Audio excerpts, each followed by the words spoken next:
prenuptial agreement, or a prenup for short, is a contract signed before marriage that determines how property will be divided if you end up in divorce. In Kansas, this contract is also known as a premarital agreement. In this video, we'll cover what prenuptial agreements are, how the state of Kansas handles them, and how to draft a solid prenup that will hold up in Kansas court. Make sure that you watch to the end of this video so you can download a fillable prenup template to get a better idea of what signing a prenup entails.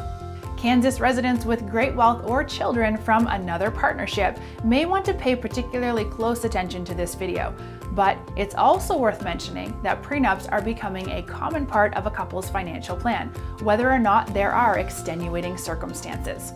A prenup can make a divorce less stressful. Without one, the court determines who gets what, but it can also be useful in the case of an unexpected death. It can, for example, prevent drawn-out legal battles between a spouse and his or her stepchildren over an estate-related matter. So, what does Kansas law have to say about prenups?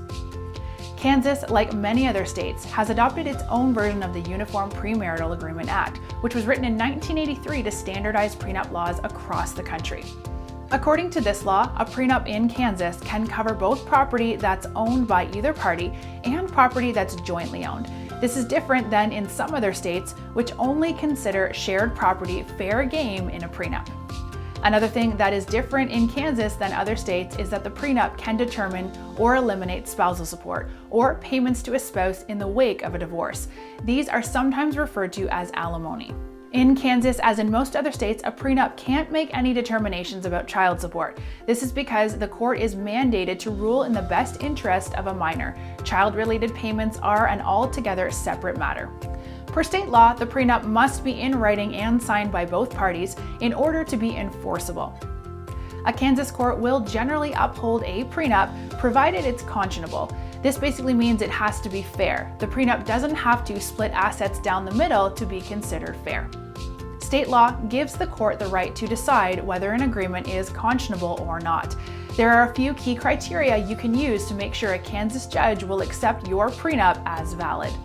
First, you have to be able to prove that the agreement was voluntarily signed by both parties. Second, each party has to be able to prove that he or she fully and accurately disclosed the details of his or her financial situation before the agreement was signed. Also, if the prenup causes one spouse to depend on the state for financial support after a divorce, a judge can overrule it.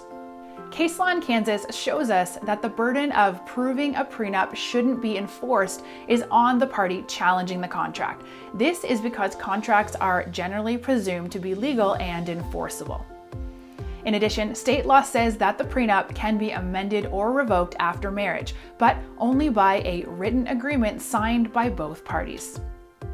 If you're thinking about a prenup, one way to make sure your agreement will hold up in a court of law is for both you and your spouse-to-be to seek separate and independent legal advice before signing it. You can get an agreement that will be accepted by a Kansas court at the link right here. And don't forget to hit that subscribe button so you can access more videos that can help you to chart marriage, divorce, and other major milestones that you may encounter in your life.